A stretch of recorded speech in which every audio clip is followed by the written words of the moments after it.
Para el público, era un titán. Más de 130 metros de acero articulado, ruedas de casi 2 metros de altura, una mole de vapor que parecía desafiar la gravedad en las pendientes del oeste americano. Para la prensa, era el orgullo de la ingeniería nacional, la respuesta definitiva a las montañas que durante décadas habían frenado el comercio. Pero dentro de la cabina, a pocos centímetros de una caldera trabajando a 300 libras por pulgada cuadrada, la historia era muy distinta. Allí no había mito. Había calor abrasador, ruido ensordecedor y el conocimiento constante de que una sola falla podía convertir el puesto de trabajo en una tumba de acero. La locomotora era la Union Pacific Big Boy, y aunque ninguna explosión de caldera la hizo volar en pedazos, sí hubo hombres que murieron operándola, hombres atrapados en el momento en que el tamaño y la física se combinaron contra ellos. Para entender cómo una máquina celebrada como maravilla pudo matar a su propia tripulación, hay que retroceder a los años posteriores a la Segunda Guerra Mundial. Estados Unidos vivía una fiebre de expansión.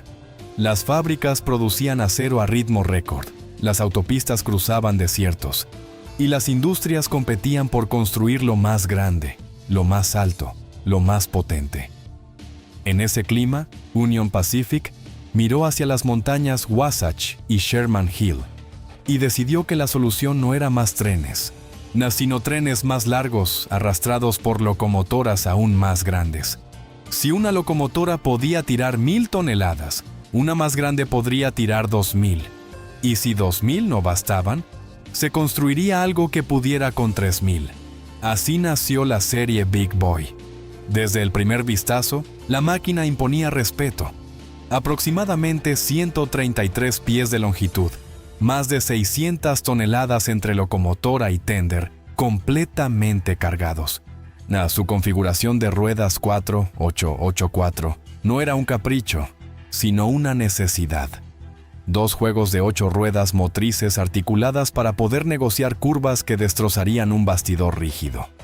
Pero la cifra que realmente importaba en la cabina no era la longitud ni el peso total. Era la presión. 300 libras por pulgada cuadrada en la caldera. Una presión que, si se liberaba de forma incontrolada, equivalía a la detonación de un explosivo industrial. La separación entre esa energía contenida y los hombres en la cabina era poco más de 1 pulgada de acero. En locomotoras más pequeñas, una explosión de caldera ya era devastadora. En una máquina de este tamaño, el efecto sería aún más brutal. Aunque las Big Boy no se hicieron famosas por explosiones catastróficas, los hombres que trabajaban en ellas sabían que el riesgo existía cada minuto. Y el riesgo no era solo hipotético.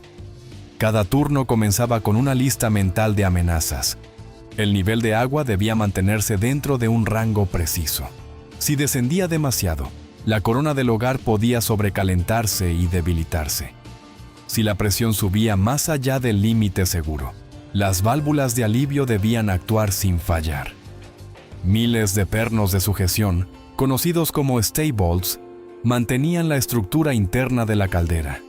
Si uno fallaba, el daño podía propagarse. Mientras tanto, el trabajo físico era brutal. Si el fogonero alimentaba un horno que devoraba hasta 11 toneladas de carbón por hora en ascensos pronunciados, el tender podía cargar alrededor de 28 toneladas de carbón y más de 90,000 litros de agua. Pero en una subida larga, esas reservas desaparecían con rapidez. El calor en la cabina podía superar los 48 grados Celsius.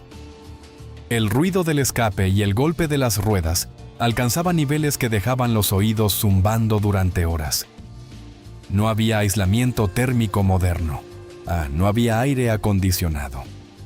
El ingeniero, el fogonero y el frenero delantero trabajaban en un espacio donde cada vibración se transmitía directamente al cuerpo. Y aún así, el público veía fotografías gloriosas. Hombres diminutos junto a ruedas gigantes. Titulares que hablaban de la locomotora más poderosa jamás construida. Pero la grandeza tenía un precio. El 27 de abril de 1953, cerca de Red Desert, Wyoming, ese precio se volvió insoportable. El Big Boy número 4005 avanzaba hacia un apartadero que debía estar alineado para la vía principal. No lo estaba. El cambio estaba abierto. Las razones exactas han sido debatidas durante décadas, pero el resultado fue inmediato. El ingeniero Leo Glenn Murray, de 42 años, vio el peligro demasiado tarde. Activó el freno de emergencia, pero la física no negocia con la sorpresa. Una locomotora de más de 300 toneladas lanzada a casi 80 kilómetros por hora no puede detenerse en cuestión de metros. El Big Boy entró en el apartadero. Las ruedas chillaron contra el acero y en segundos la máquina abandonó los rieles. La masa articulada se inclinó y volcó. El tender cargado avanzó con inercia brutal y aplastó la cabina. Murray y el fogonero murieron en el impacto. El frenero fue rescatado con vida, pero con quemaduras tan graves que falleció días después. No hubo explosión de caldera. No hubo espectáculo de vapor desgarrando el cielo. Fue algo más frío y más inevitable. Peso, velocidad y un cambio mal alineado. Sin embargo, el tamaño de la máquina amplificó el desastre. La energía involucrada era colosal. La estructura que normalmente dominaba montañas se convirtió en un bloque que no podía ser detenido por fuerza humana. Los informes oficiales registraron el error operacional. Las familias recibieron notificaciones y beneficios limitados. La empresa continuó operando y el mito sobrevivió. La Big Boy siguió siendo promocionada como símbolo de poder industrial. Pero en las salas sindicales, los hombres hablaban de otra cosa. Del calor, de la presión, del desgaste y de la sensación constante de estar sentados encima de una bomba controlada por disciplina y suerte. La locomotora más grande de Estados Unidos no mató por explotar. Mató porque cuando algo salía mal, la escala de la máquina no dejaba margen. Y lo que ocurrió después reveló que el accidente de Red Desert no era una anomalía aislada, sino parte de un sistema donde la ambición por tonelaje pesaba más que las advertencias humanas. Después del accidente de Red Desert, Union Pacific no dejó de utilizar las Big Boy. No hubo retirada inmediata, ni comunicados admitiendo que el tamaño había sobrepasado el sentido común. La locomotora siguió operando en otras divisiones, arrastrando trenes de carga a través de pendientes imposibles, como si nada hubiera ocurrido. Y en parte, esa continuidad era comprensible. La máquina no había fallado estructuralmente, no había explotado, no se había partido en dos. Había sido un descarrilamiento provocado por un cambio mal alineado. Pero esa explicación fría no capturaba toda la realidad, porque el verdadero problema no era solo el error humano, era la combinación de error humano con una masa tan extrema que eliminaba cualquier margen de corrección. En una locomotora más pequeña y a menor velocidad, el resultado podría haber sido distinto. No necesariamente leve, pero quizá no tan terminal para quienes estaban en la cabina. La Big Boy no perdonaba. Para comprender por qué, hay que analizar su física básica. El peso en orden de marcha superaba las 600 toneladas con el tender lleno. Solo la locomotora sin el tender rondaba las 300 toneladas. Cuando avanzaba a 80 kilómetros por hora, la energía cinética acumulada era gigantesca. Y aunque contaba con frenos de aire Westinghouse diseñados para controlar miles de toneladas, la distancia de frenado seguía siendo enorme. Simulaciones modernas realizadas décadas después muestran que, bajo frenado de emergencia, una locomotora de ese tamaño podía desacelerar aproximadamente a 0,15 veces la aceleración de la gravedad. Eso significa que, incluso reaccionando de inmediato, necesitaba cientos de metros para detenerse completamente. En Red Desert, el ingeniero reaccionó, pero reaccionar no era suficiente. Ese es el detalle que suele perderse en la narrativa romántica. No se trataba de incompetencia, se trataba de límites físicos.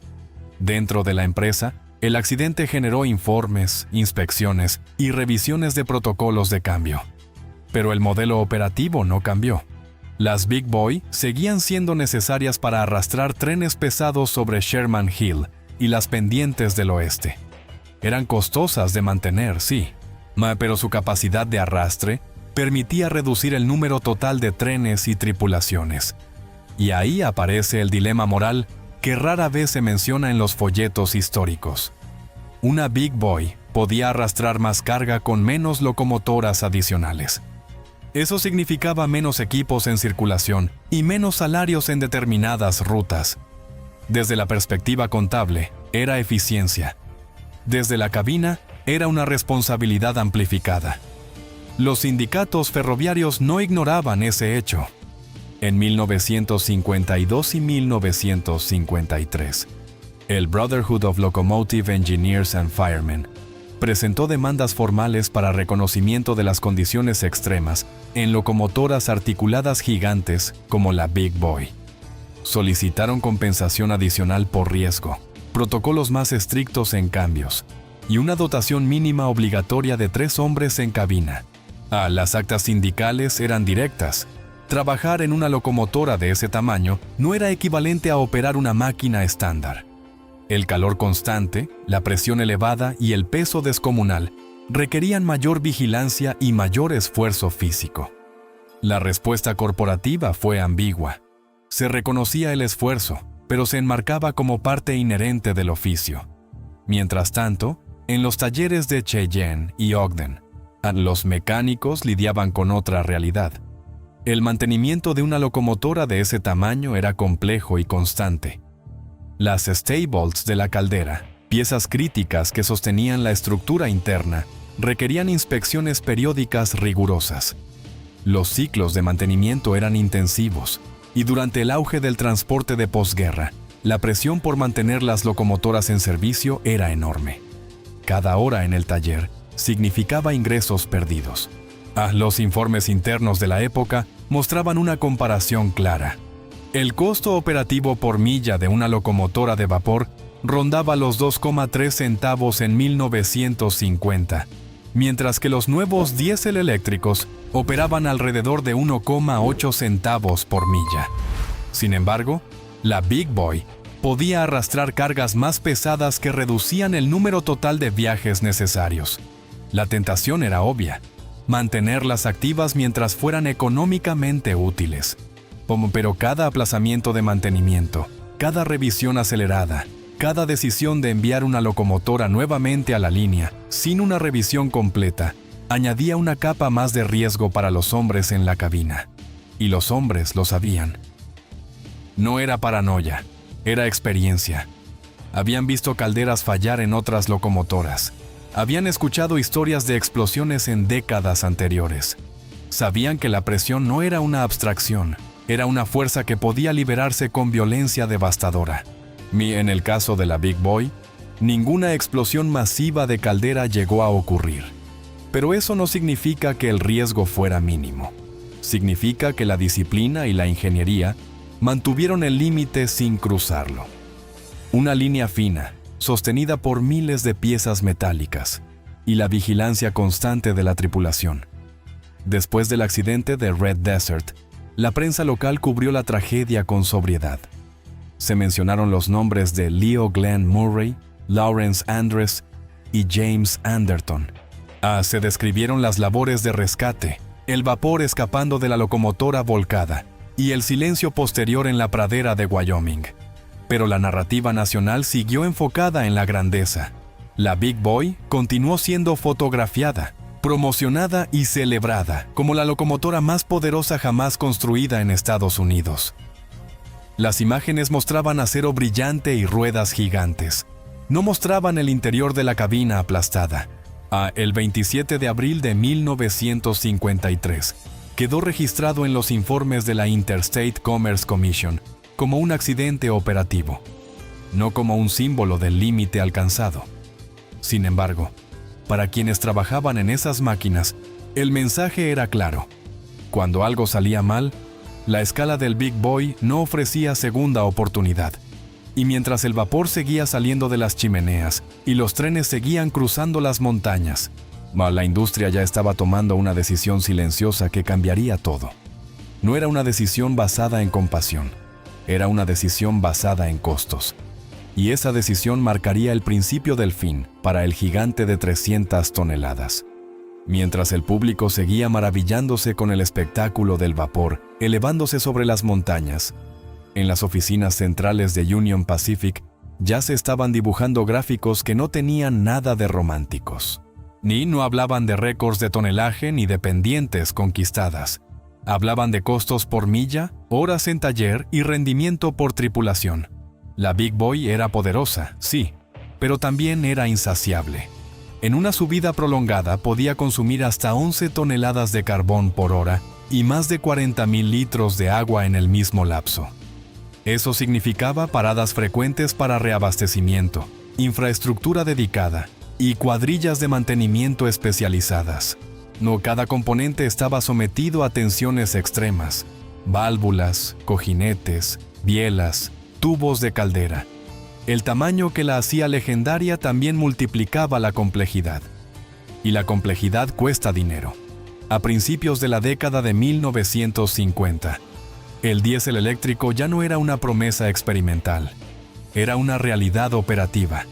Las nuevas locomotoras diésel requerían menos personal, menos mantenimiento intensivo y podían operar durante más tiempo sin paradas extensas.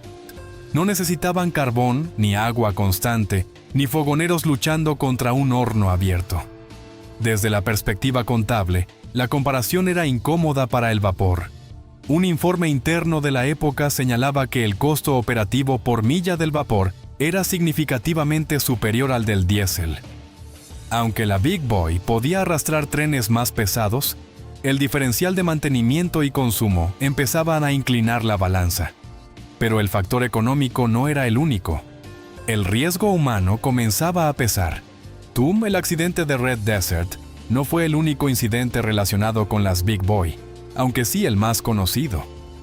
Hubo otros descarrilamientos, otras lesiones, otras situaciones límite. Cada vez que una locomotora de más de 300 toneladas abandonaba la vía, el resultado era desproporcionado. Cuando una máquina pequeña descarrila, el daño es grave. Cuando una mole articulada de ese tamaño pierde estabilidad, la devastación es mayor por pura física. Más masa significa más energía liberada en el impacto, más acero desplazándose sin control, más probabilidades de que la cabina quede comprometida. Y aunque la empresa nunca declaró públicamente que las Big Boy fueran demasiado peligrosas, el silencio de los comunicados empezaba a contrastar con las decisiones internas. En 1959, la última Big Boy fue retirada del servicio activo. No hubo ceremonia pública que reconociera el sacrificio de los hombres que habían trabajado en sus cabinas. No hubo admisión de que el riesgo había sido parte del cálculo. La razón oficial fue eficiencia. El diésel era más económico, más práctico, más moderno. La transición fue presentada como progreso tecnológico, no como corrección de un exceso. Pero si se observa la línea temporal con cuidado, se nota algo revelador. En el retiro definitivo ocurrió apenas 6 años después del accidente fatal de Red Desert.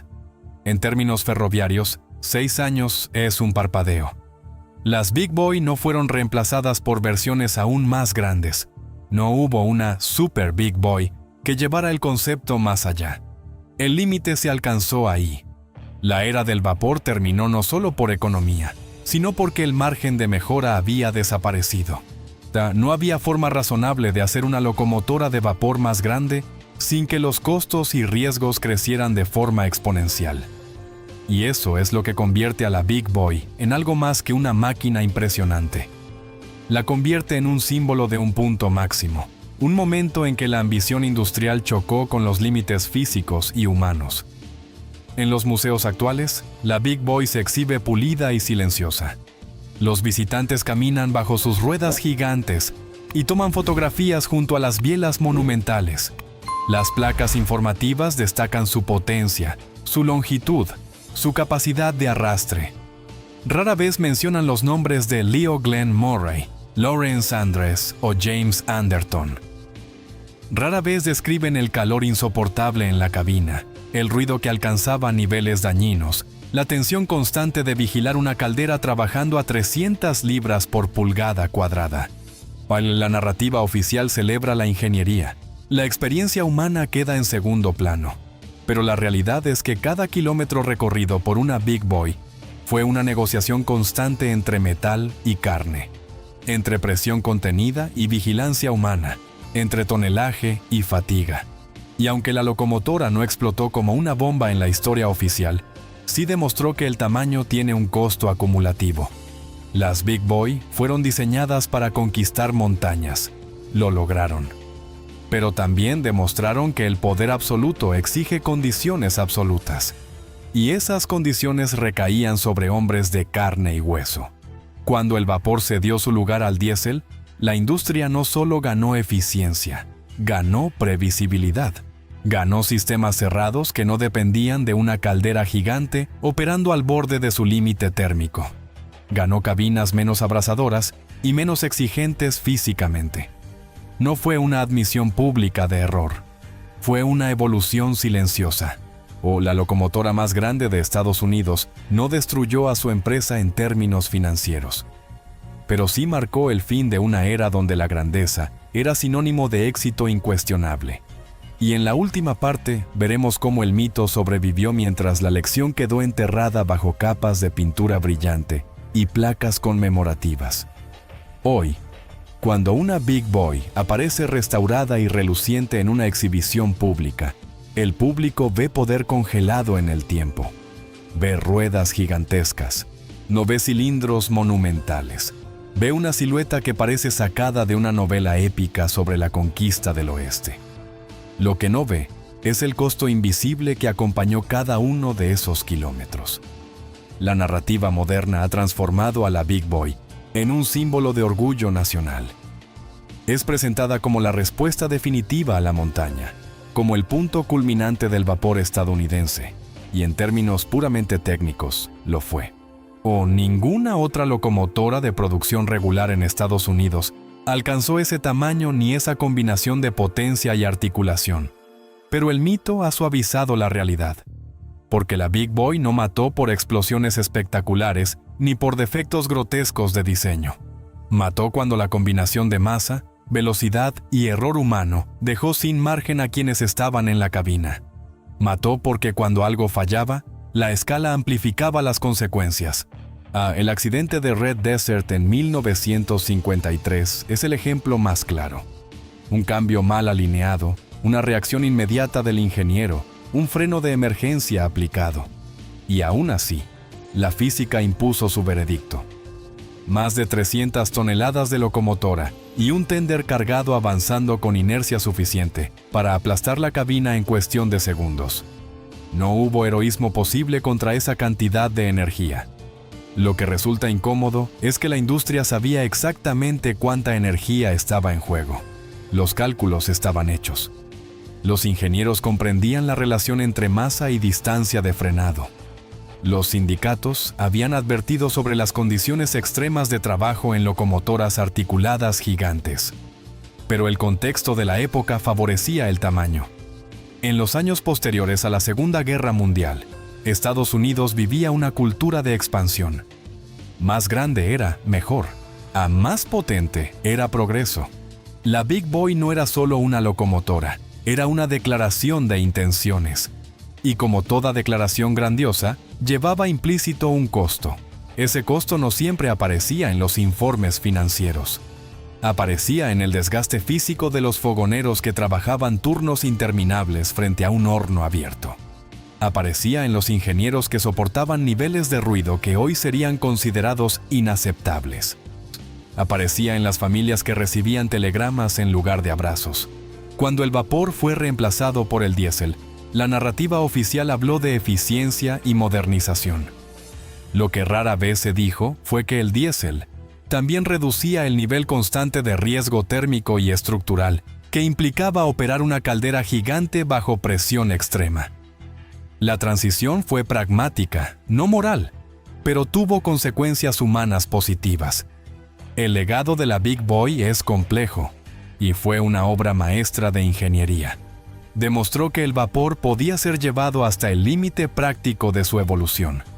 Superó pendientes que durante décadas exigieron locomotoras auxiliares. Cumplió con los objetivos de tonelaje que sus diseñadores habían prometido. Pero también dejó claro que existe un punto en el que la ambición técnica empieza a exigir más de los hombres que de la máquina. Las Big Boy no fueron retiradas por ser frágiles. Fueron retiradas porque el mundo cambió y el cálculo económico ya no favorecía el vapor. Sin embargo, su retirada marcó algo más profundo: el reconocimiento implícito de que la carrera por el tamaño había llegado al final del camino. No hubo locomotoras de vapor más grandes después de ellas en Estados Unidos. No porque fuera imposible añadir más ruedas o más toneladas, sino porque el equilibrio entre costo, riesgo y beneficio ya no lo justificaba. En museos y eventos conmemorativos, la Big Boy es presentada como una victoria. Y lo es, desde el punto de vista técnico. Pero cada vez que se cuenta la historia completa, aparece una sombra. La sombra de Leo Glenn Murray. La sombra de Lawrence Andres. La sombra de James Anderton. Nombres que rara vez aparecen en los folletos turísticos, pero que forman parte inseparable de la historia real. La locomotora de 300 toneladas no era maligna, no era defectuosa en esencia. Era el producto de una era que creyó que cada problema podía resolverse añadiendo más acero, más presión y más potencia.